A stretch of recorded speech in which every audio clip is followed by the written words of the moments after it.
बात करेंगे अंता उपचुनाव की, जिसमें कांग्रेस ने बाजी मारी, शानदार जीत अपने नाम की। 15,594 वोटों से जीते प्रमोद जैन भाया। कांग्रेस के प्रमोद जैन भाया जिन्हें मिले 69,462 वोट और बीजेपी के प्रत्याशी मोरपाल सुमन रहे दूसरे स्थान पर।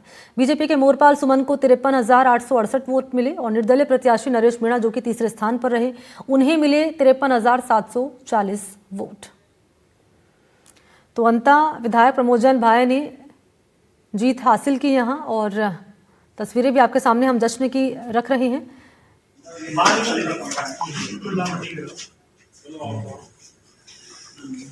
आपका बहुत बहुत स्वागत, बहुत बहुत अभिनंदन।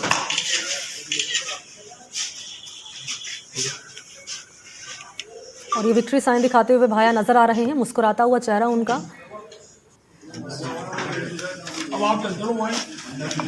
15,000 वोट का डिफरेंस रहा जिसमें उन्होंने जीत हासिल की है। करीब 69,000 से ज़्यादा वोट उनके खाते में आए हैं। और सभी का थैंक यू करते हुए प्रमोद जैन भाया और विक्ट्री साइन दिखाते हुए।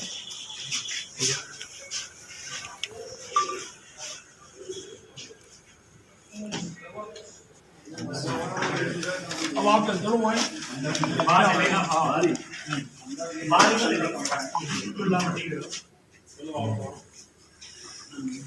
आपका बहुत बहुत स्वागत, बहुत बहुत अभिनंदन।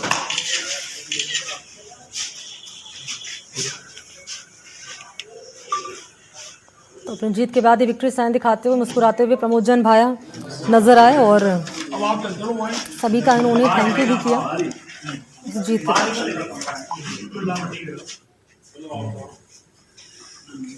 आपका बहुत बहुत स्वागत, बहुत बहुत अभिनंदन।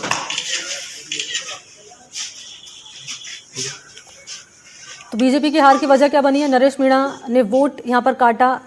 इसके अलावा माली समाज के वोटर इंटैक्ट यहां पर नजर आए। दरअसल पार्टी में संभावित गुटबाजी नजर आई, बीजेपी के कारण है ये हार के। मोरपाल सुमन जो कि एक नया चेहरा रहे, ये भी कारण हो सकता है। धाकड़ वोटों में सेंधमारी हुई है और महत्वपूर्ण वजह क्या रही है? नरेश मीणा भी रहे हैं जिन्होंने वोट काटने का काम किया। अंता के नतीजों के मायने यही रहे कि कांग्रेस कार्यकर्ता उत्साह नजर आए, उत्साहित। निकाय चुनाव में कांग्रेस को यहां पर फायदा मिला। वसुंधरा की पकड़ पर अब सवाल खड़े हो रहे हैं। बीजेपी के लिए अब समीक्षा का समय है, चिंतन का समय है। नरेश मीणा इससे अब और मजबूत होंगे। वसुंधरा का गढ़ कमजोर हो सकता है और कांग्रेस कार्यकर्ताओं में उत्साह बढ़ेगा। टिकट देने में चूक हो गई, ये सवाल है। बीजेपी से चूक कहाँ हो गई? नए चेहरे पर दाव लगाया, ये कारण हो सकता है क्या? धाकड़ वोटर्स को एक साथ वो नहीं रख पाए, या फिर लोकल लेवल पर अंदरूनी गुटबाजी नजर आई। कांग्रेस को पुराने चेहरे से ज़्यादा फायदा मिला। टिकट देने में यहाँ पर चूक कहाँ हो गई? ये कई तरह के सवाल हैं अब जो खड़े हो गए। और अंता विधायक प्रमोद जैन भाया ने अपने विजय जुलूस के दौरान डांस किया, वो तस्वीरें भी आपके सामने।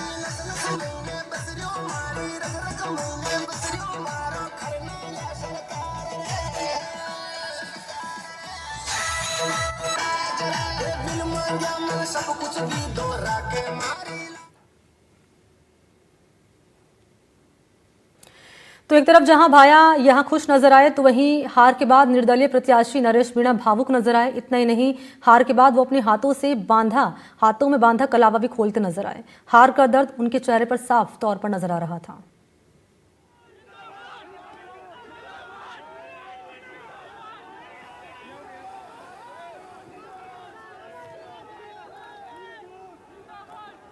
तो ये तस्वीर आपके सामने तब की रख रहे हैं जब तस्वीर पूरी तरीके से, रिजल्ट जो थे पूरी तरीके से सामने आ चुके थे। और यहाँ भाया जिन्होंने शानदार जीत अपने नाम की, कांग्रेस के प्रत्याशी। और अब जब ये हार मिली उसके बाद आप देख पा रहे हैं मायूस चेहरा, निराश चेहरा नरेश मीणा का नज़र आया, जो चुनाव से पहले चुनाव के दौरान बड़े बड़े दावे कर रहे थे, कहकर कि इस बार की जो जनता है वो उनके नाम पर ही वोट कास्ट करेगी। लेकिन तस्वीर आप देखिए, हुआ यहाँ ये कि कांग्रेस के जो प्रत्याशी भाया ने अपने नाम एक शानदार जीत दर्ज की।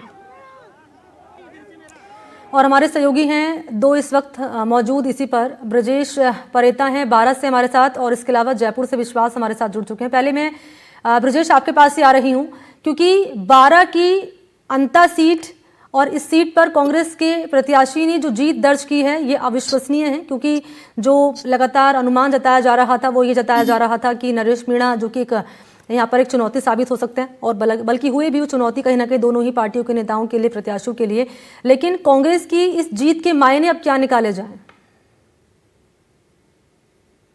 देखिए, मैं आपको बता देता हूँ कि ये जो प्रमोद सेन भाया है अभी विधायक बन चुके हैं, और इसकी जीत के मायने ये है कि एक तो प्रमोद सेन भाया का जो मैनेजमेंट है वो बेहतर रहा है, और दूसरी ओर जो कांग्रेस के जहाँ पर जो भी नेता आए, रोड शो किया या प्रचार किया, वो लंबे समय नहीं यहाँ पर रुक नहीं पाए, हालांकि जो निकल गए। लेकिन जो प्रमोद सेन भाया है और जो यहाँ के प्रभारी थे अशोक चांदना, उनके द्वारा जो मैनेजमेंट किया गया था बूथ स्तर तक और अपने कार्यकर्ताओं को एक साथ लेकर और हर गाँव जाने का, ये मैनेजमेंट एक तो सबसे बेहतर रहा है। दूसरी ओर बीजेपी की बात की जाए तो ये जो मैनेजमेंट रहा था ये बूथ स्तर का, और जो पन्ना प्रमुख वो सिर्फ पूर्व मुख्यमंत्री ही इनके साथ बैठे कर पाए, लेकिन जो यहाँ के स्थानीय नेता है वो इन बूथ कार्यकर्ताओं को नहीं संभाल पाए। दूसरी ओर देखा जाए तो पूर्व मुख्यमंत्री हालांकि यहाँ पर आज से 9 दिन रुकी रही, लेकिन उन्होंने अपने कार्यालय या फिर मुख्य स्थानों पर यानी कि अंताया, सिसवाली या मांगोल जाकर एक जगह इकट्ठे होकर ही बूथ कार्यकर्ताओं से इसके संबंध में, चुनाव के संबंध में चर्चा की। हालांकि जो अन्य सभी कार्यकर्ताओं से मिलती या फिर अलग से कोई सभा करती तो उससे कुछ थोड़ा प्रभाव पड़ सकता था, लेकिन ये आपकी वॉइस सही नहीं आ रही है ब्रजेश, मैं लौटूंगी आपके पास, आप जानकारी दीजिएगा। इन सबके अलावा विश्वास, आपके पास आते हुए विश्वास, हमने देखा Vasundhara Raje she has been so active ground पर, हमने देखा कि लगातार प्रचार उनकी ओर से किया गया, और सीएम भी नजर आए, मदन राठौड़ भी नजर आए पुरजोर तरीके से प्रचार करते हुए, लेकिन उसका नजर जो है इम्पैक्ट नजर नहीं आया ग्राउंड पर। और अब सवाल अब ये खड़ा हो रहा है कि कहीं ना कहीं जो गढ़ है वसुंधरा राजे का, वहां पर अब वो मैजिक उनका नहीं चल पाया, यही कारण हो सकता है।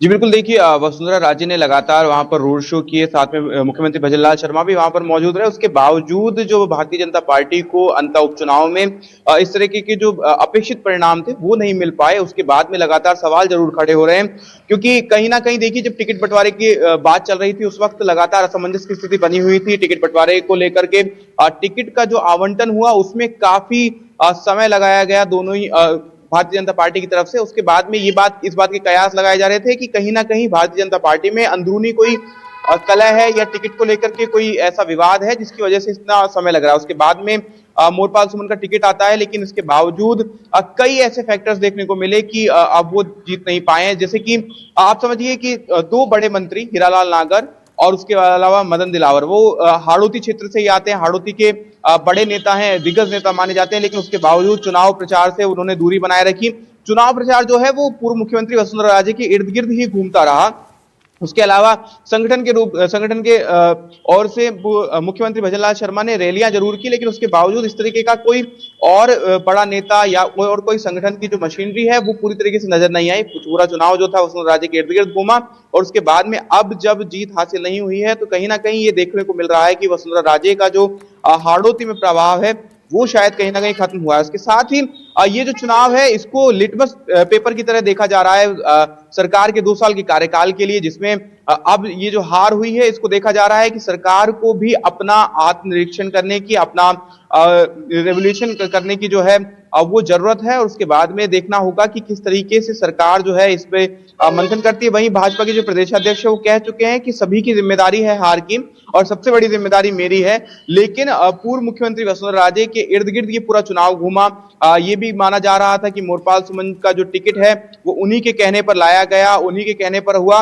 हालांकि पहले इस मामले को, इस टिकट बंटवारे को लेकर के काफी असमंजस की स्थिति जो है वो बनी रही थी। पहले इस तरह की जानकारी मिल रही थी कि कंवरलाल मीणा की जो पत्नी है पूर्व मुख्यमंत्री वसुंधरा चाहती हैं कि उन्हें टिकट दिया जाए, लेकिन उसके बाद मोरपाल सुमन को टिकट दिया गया। प्रभुलाल सैनी का भी नाम जो है चर्चा में आया था, लेकिन उसके बाद ये जो लामबंदी है वोटर्स की ये वो नहीं कर पाए। साथ ही देखिए मोरपाल सुमन जो है वो माली समुदाय से आते हैं, तो कांग्रेस के दिग्गज नेता पूर्व मुख्यमंत्री अशोक गहलोत लगातार वहां पर चुनाव प्रचार करते नजर आए।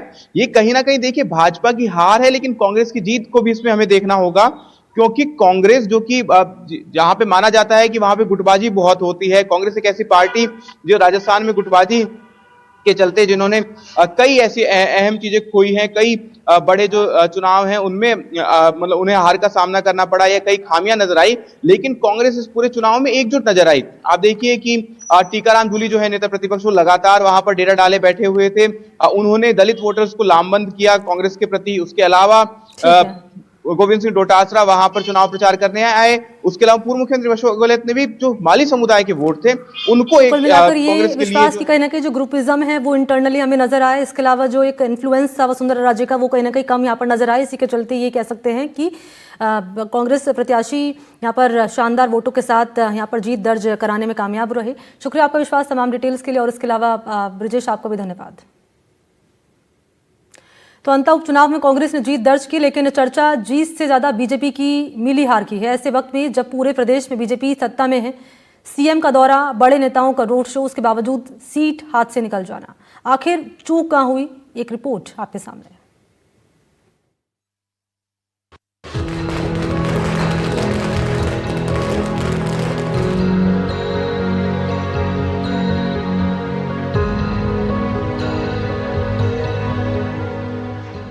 अंता में कहीं खुशी तो कहीं गम, कहीं चेहरों पर खिल उठी मुस्कान तो कहीं चेहरों पर दिखी खामोशी, कहीं स्थानीय पकड़ ने पलटी बाजी तो कहीं हार के बाद उठने लगे सवाल। आज का दिन किसी के लिए दिवाली बन गया तो किसी के लिए सबसे लंबी रात। नतीजे आए तो कई चेहरों पर मुस्कान खिल उठी, फूल मालाएं, पटाखे और जीत का जश्न मना, तो दूसरी तरफ मायूसी, पार्टी दफ्तरों में सन्नाटा, चेहरों पर खामोशी और हार के बाद कहां चूक गए का सवाल उठने लगा। अंत उपचुनाव में बीजेपी के अनुकूल नतीजे बिल्कुल नहीं आए। भाया की जीत से ज्यादा चर्चा भाजपा की हार की है। परिणाम आने के बाद अब इसे डिकोड करने की कवायद शुरू हो गई है। राजनीतिक विश्लेषक मानते हैं कि अगर भाजपा की जीत होती तो उसका पूरा श्रेय वसुंधरा राजे को जाता, इसलिए अब हार का ठीकरा भी उन्हीं पर फोड़ा जा रहा है। कहा जा रहा है कि हाड़ौती की पावर पॉलिटिक्स और पर्दे के पीछे चलने वाला पावर गेम इस बार वसुंधरा राजे की रणनीति पर भारी पड़ गया। कांग्रेस की जीत से ज्यादा बीजेपी की हार के चर्चे क्यों? पूरे चुनाव को वसुंधरा राजे ने अपने हाथ में रखा था। राजे की झालावाड़ टीम मैदान में उतरी थी और सीएम प्रदेश अध्यक्ष ने यहां रोड शो तक किया। चुनावी प्रबंधन की कमान वसुंधरा राजे के पास थी। माइक्रो मैनेजमेंट इस बार नजर नहीं आया। टिकट वितरण पर भाजपा में लंबा घमासान चला। कई दौर की बैठकों के बाद मोरपाल को टिकट दिया गया। वसुंधरा की पसंद मोरपाल सुमन को टिकट मिला। अंता उपचुनाव में दांव उल्टा पड़ गया। मैं अंता की जनता को और मैं ये कहूँगा कि जो जनादेश उन्होंने दिया है हमको, हम उसको सहर्ष स्वीकार कर रहे हैं।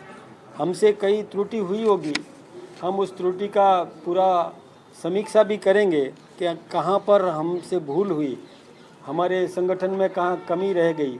हम उसका पूरा समीक्षा करने के बाद में और सुधार करने का काम करेंगे। जनादेश को हम स्वीकार करते हैं और विशेष रूप से वहाँ पर अभी जो प्रमोद जैन भाया जीत के आए हैं, मैं उनको भी और शुभकामनाएं देता हूँ कि जनता ने उनको आशीर्वाद दिया है तो जनता ने भरोसा किया, उस भरोसे पर वो कायम रहने की कोशिश करें। उपचुनाव में बीजेपी से कहां चूक हो गई? क्या बीजेपी से बड़ी चूक हो गई? टिकट देने में चूक हो गई? नए चेहरे पर दांव लगाया गया था? क्या धाकड़ वोटरों को साथ नहीं रख पाए? क्या लोकल लेवल पर अंदरूनी गुटबाजी थी? कांग्रेस को पुराने चेहरे से क्या फायदा मिल गया? उपचुनाव में बीजेपी की हार की वजह ये भी सामने आ रही है, जिसमें माना जा रहा है कि धाकड़ वोटों में सेंधमारी हुई है। नरेश मीणा ने वोट काटे हैं, माली समाज के वोटर इंटैक्ट हुए, पार्टी में संभावित गुटबाजी देखने को मिली और मोरपाल सुमन नया चेहरा थे। अब जरा इस उपचुनाव में कांग्रेस की जीत के मायने जान लीजिए। जीत से कांग्रेसी कार्यकर्ताओं में उत्साह बढ़ेगा, निकाय चुनाव में कांग्रेस को फायदा मिलेगा,